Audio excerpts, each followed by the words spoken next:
Yo, what's going on? What's going on? It's your boy Brendan Berg, man.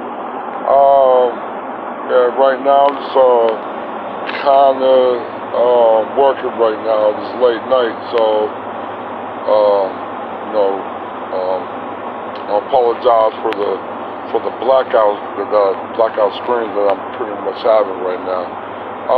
Yeah, really what I want to get into. I just caught Mrs. Cynthia G's share, and I also caught the lovely Radical Home sister and her also shared. Shout out to Lisa, and shout out to everybody doing their thing. Nicole View.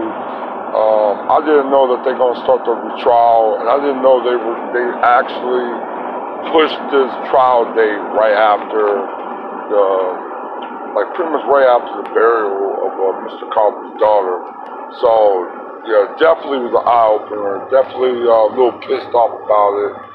A lot of things going on, you know what I'm saying? But special shout out to, Cynthia G for really diving into the psyche of black people, the mental welfare and the status of black people, of being with the Stockholm syndrome. And I think, like I said, I think she hit the nail in the coffin about it. So definitely discuss her video. She talks a little bit more about it and the mental basic psyche of what's going on with black people. And I always knew there was something of a loss, a sense of loss with a lot of black people, young or old, for just the dysfunction that we have. But I really want to dive more into I think she was talking about the man swirlers and stuff like that. Now, bed witches, everybody know the definition of a bed witch from Tariq and everybody. But bed witches also, and with R.I.P. to Mrs. Frances Cress Wilson, bed witch is more of a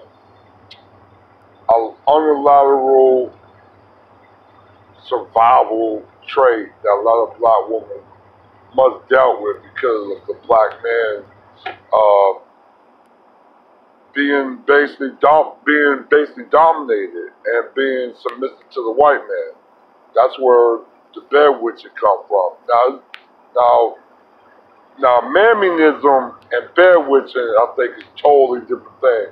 Mamminism is more like you are very willing to participate in dealing with the white man and white society. As bed witch, you kind of at that time you're probably dealing with a more of a survival trait. So that's pretty much what it is. I'm not gonna really go too far deep in that. That's just something I have to probably just break it down, maybe little by little, not a whole lot, but little by little. But I really want to get into the origin of white supremacy and really get into the focus of white supremacy. Now, this do go back to the Moors and the start of 711, around the 700. When they invaded Spain or the Occidental Iberian Peninsula. And I tell a lot of people, Moors, they're still black. It don't matter if a lot of people call them hybrids. There's no such thing as hybrids. Because Arabic's the hybrid, because that is a bi or a multi-racial group. You know what I'm saying? There's no such thing as an Arab. An Arabic is more coming from a mulatto sense. So there's no such thing as a hybrid. You know what I'm saying? So to a lot of people that, especially from the dominant side, a lot of European people, whatever like that, trying to tell you the Moors mixed, that's absolutely false. Because how are they going to be mixed with the people that's already mixed with the same, with half of their, with some of their genetic coming straight back to them. That's not a, that it can't be. A mixed person can't go back to a dominant society, a dominant gene, and just say you're mixed. It's just not, it's just not plural. But I really want to get back into um, the Moors and the usher into what you see of systematic white supremacy and the beginning. And it stems from the conquest of Spain, Portugal, south of France, Sicily, and some parts of southern Italy. All right, um,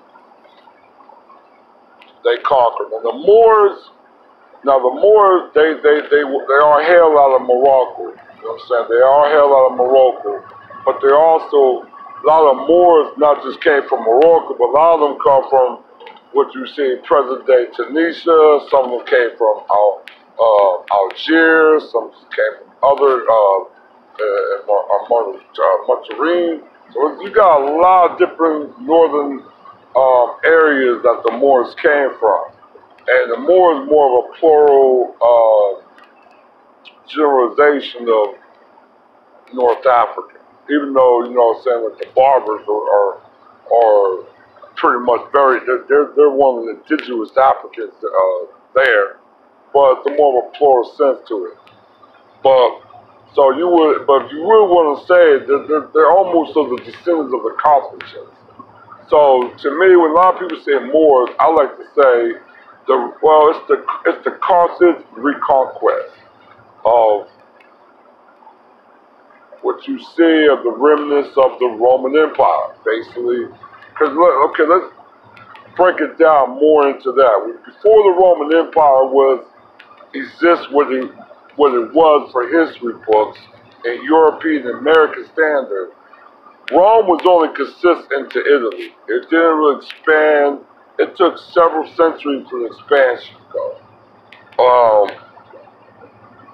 So I always tell a lot of people, like, you had the Iberian Peninsula actually part of the Carthage Empire for many, many, many centuries.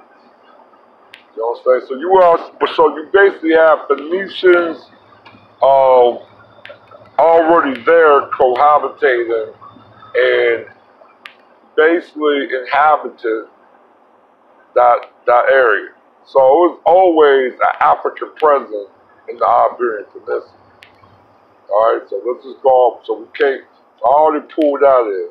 So let's jump forward into basically around 1300, maybe 1200. That's when the pushback started. And Cynthia G did kind of said, Cynthia G ain't the only one to say it. It's actually a lot of historians also pointed out the rise of white supremacy was a lot of Moors at that time. And it could go either way. Now, I'm not going to say it was the men. There was probably maybe some instance of, a lot of Moorish women that probably was also cohabitating with the men from Spain and Italy and south of France as well. So I'm not going to say it's all the men, but majority of the conquest at that time it was majority men. Maybe some slim population of women were doing it, maybe so. I'm not sure yet, but you had a very lust of the female population there, and sleeping with the Spanish and Portugal and some of the French and some of the Italians or Sicilian. And this was mentioned many, many times in a lot of books, a lot of poets, and also in certain films. Probably one of the most recognizable truths in a Hollywood film is True Romance with Kristen Slater, Krista Swanson, Julie Caffarney from The Soprano, you know, a couple other people. I know Hoffman. Hoffman was in there, but there was a part where Crystal Slayer's dad, played by Hoffman, I think I said this a couple times, and he talked about, how Italian Sicilians are deemed sons of niggers, and this was a actual real saying, but a very unspoken saying in Italy and especially in Sicily, that they are descendants of the niggers, of Moors, or a lot of Italians will call them mula, like a mula. You know what I'm saying? So that's also a kind of derogatory term for Moors, but it's the present. The present, you can see it is very, very strong there, but it's also too a lot of. No, I don't think it was raping. I don't think it was really raping going. I think it was just a lot of captivation and a lot of wooing going on, that they produced a lot of these offspring, and they were biracial. And I tell a lot of people that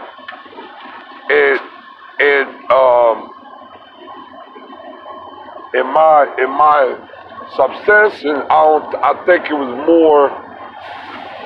more ratifying that basically their lust of swirling and mixing caused them to actually get pushed out of Europe in the process of it, and not just that, but you got a whole new project of biracial people coming in with an animosity towards black people or African people. So they started an entire culture, like the running of the bullfighting. You have many traditions started, and also it started to usher in the Renaissance. That, due part of the Moors bringing back civilization back into Europe, but that also ushered in a whole new system, and a whole new caste system, a type of caste system. Because it's like I said, like there was slavery already. Slavery is nothing new, but this hatred and this animosity and this, I don't know, I think it's made more of a wanted, because when they left, maybe they should have took their children with them to Africa, but they didn't. So maybe there was abandonment in the loss, and abandonment there, and a hatred from there as well. So that's what started white supremacy. I always told people Spain is the birthplace of white supremacy. That's why, a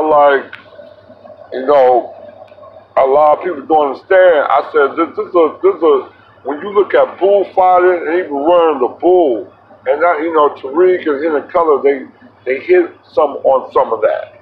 But there's a very deep hatred for black people there. And the thing about it is,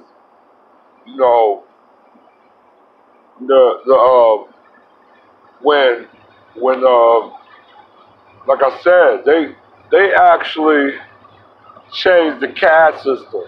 Now, caste system is normally with class or your clan and so far, and that's it. But they changed it to strictly color. Like I said before,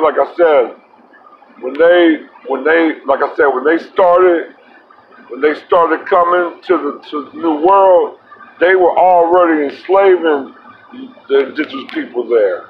But Spain didn't want to enslave. They wanted to change the format of the indigenous people.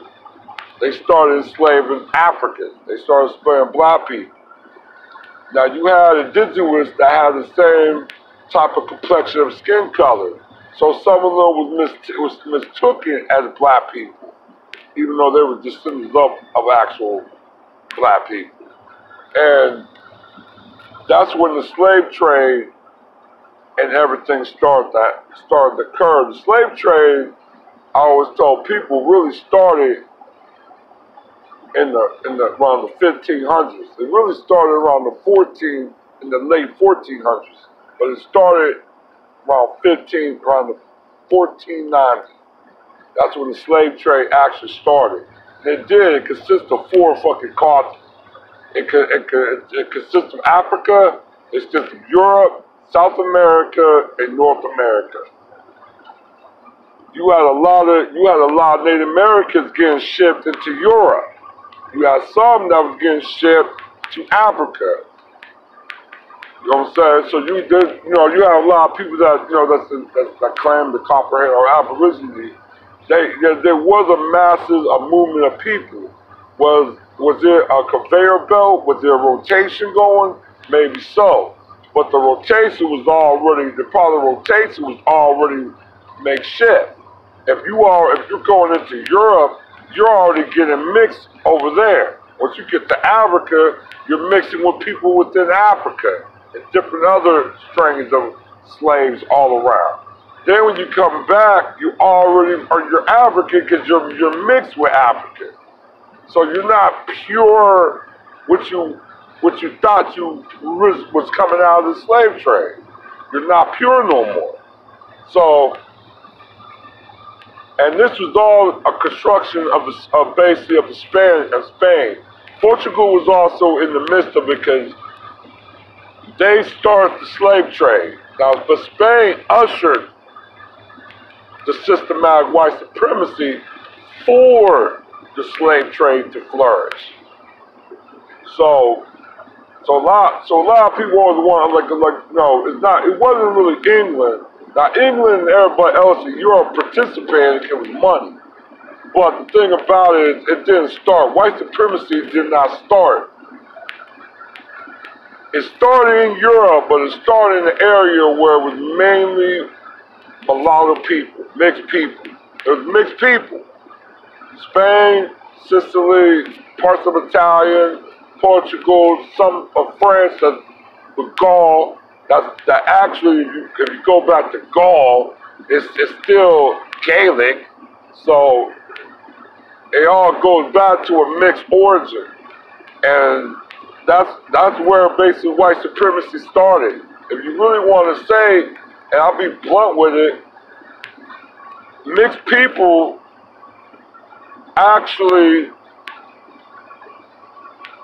was the product and the start and the origin of white supremacy.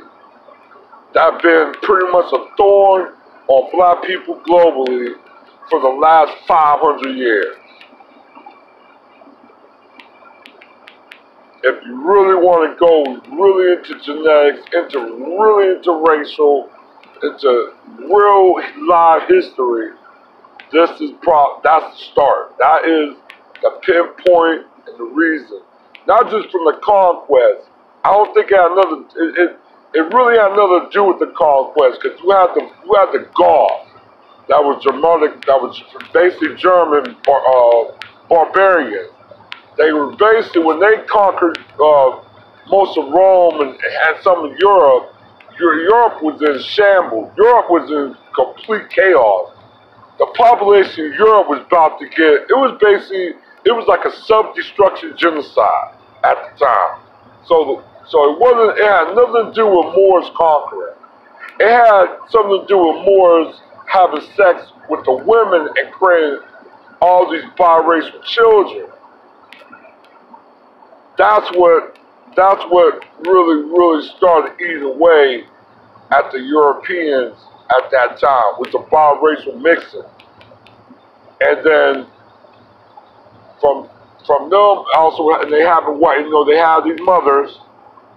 You gotta admit that, and you forgot, Spain and all these people in Italy, they're already mixed. They're already part of the Mediterranean race, so they're already mixed.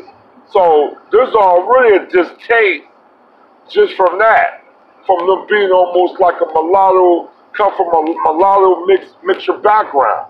So you have a very confused group of people that these Africans are actually mating with and having children with. And it's, yeah, even though they taught them, there's still a self-hatred from within old. So you had a lot of people, you had a lot of outside forces, you had a lot of Nordic people from Scandinavia, some that's up in Scandinavia, you had the Germanic people and shit, you had at the time, you know what I'm saying, you had even the Huns at the time, you had a lot of different forces at that time, still invaded, still having people still whispering a lot of people's ears, and boom, you get a major revolt. And the thing is, it still happens to this day. A lot of people that's from the Mediterranean region, they get looked down upon through the rest of Europe. Now, it's not just the Mediterranean area. It's a lot of Eastern Europeans that get looked down by Western Europe and Scandinavia of Europe. It's because they know the truth that a lot of Europeans, they're coming from very mixed background. But the one group of Europeans that will always be looked down and always be frowned upon is the Mediterranean race because of their mulatto history and their mulatto origin. So, but like I said, man, I'll probably jump a little bit more deep into it, more about it. But like I said, the distinctions of that discontent, that hate, is kind of, I think, to me, is the unwanted. You know, when they left, I think it was kind of like they were confused. And I told a lot, when you get somebody that's confused, they can be very, very, very dangerous. It's kind of like with the Hispanics population here, not just in the United States, but in the entire Western Hemisphere. You got a lot of people that's confused what they are. That could be very dangerous because that lash out can go either way, but it tend to go to the one that's actually already being oppressed because they can't really go to the oppressed, even though that's the anger you need to direct yourself to. That, again, Miss Cynthia G kind of she kind of, and a few other people, revealed that black people is going through the same problem because we are confused because of the loss of identity. And that's what those people in the Mediterranean of Europe, during and maybe after the Moorish conquest, are feeling. It's the confusion. They don't know what their identity is. But like I said, I'm gonna jump more into that about the origin. And like I said, and I probably might start maybe do a live feed. I'm gonna probably maybe think about that with the live feed or not. But yeah, just try to shine some light about it. All right. But I'll hit you guys with another share, and you guys have a blessed night, okay? Bye.